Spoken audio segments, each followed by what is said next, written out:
Calling Cleveland Center, you're unreadable. Say again slowly. Hi, Captain. I would like to know the main ticket for overboard and going to take the airport and have our demand to remain quiet. Okay, it's United 93 calling. United 93, understand you have a bomb on board? Go ahead. Executive 956, did you understand that transmission?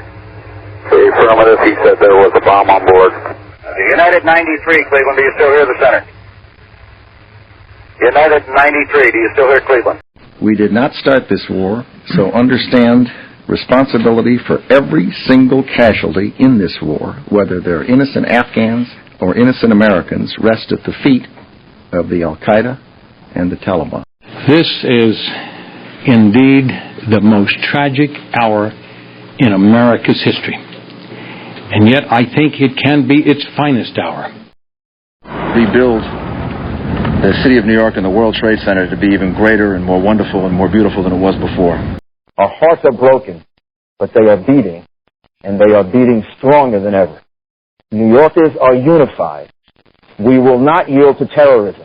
Osama bin Laden, you can kiss my royal Irish ass. Not appear that there's any kind of an effort up there yet. Now remember, oh my God.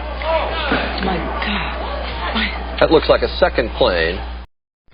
What you're looking at live from the tip of Manhattan is a new face of war. You've heard talk about the terrorism, the war on terrorism, the war being waged by terrorism. Take a good look. This is what it's about. We've said for years that terrorism would soon be coming to America. It began coming here big time in the 1990s with the first attack on the World Trade Center and other terrorist attacks. There is a war. It's a 21st century kind of war. It's war by sneak attack, in this case a devastatingly effective one. A horrendous act of terror has in a matter of minutes changed the most famous skyline in the world. No one will ever look at this skyline again in exactly the same way.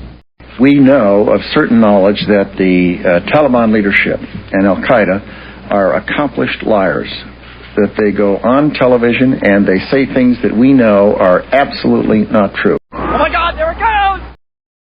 The reason we were attacked, the reason these people are dead, these people are missing and dead, and they weren't doing anything wrong. They were living their lives. They were going to work. They were traveling. They were doing what they normally do.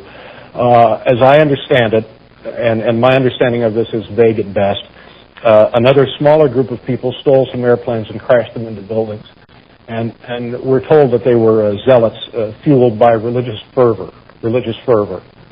And if you live to be 1,000 years old, will that make any sense to you? Will that make any goddamn sense? I say to our enemies, we are coming. God may show you mercy. We will not. I say bomb the hell out of them. If there's collateral damage, so be it. They certainly found our American civilians to be expendable. This is war. And we will do everything in our power together to make sure that terrorists never, ever again can create this mayhem, this chaos, this violence against our people and our country. The Taliban made what could be interpreted as a threat, suggesting that U.S. military action that causes what they call suffering in Afghanistan might lead to more suicide attacks.